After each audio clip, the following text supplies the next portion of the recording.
My name is Juan Rodriguez, and the name of my business is Garage 43. My overall experience with repair tech has been really satisfying. The most challenging thing I found using the other systems, Mitchell and Shopmonkey, were navigating through them.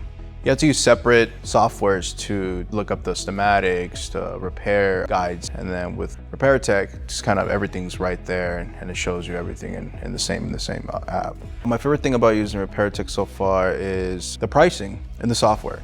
So it collects the pricing for the parts, for miscellaneous stuff, everything, gaskets and stuff like that. You just transfer it over to your invoice, and it's pretty straightforward and simple to use. Repair tech kind of allows us to send the invoices through email or text messages through your phone. Also for receipts and stuff like that, it's amazing. It sends the same way, email or text message. And it kind of makes it easier for us to communicate with them. If they're busy with their day-to-day work, hey, check the text, authorize the work or not, or stuff like that. And then, yeah, it just makes everything easier.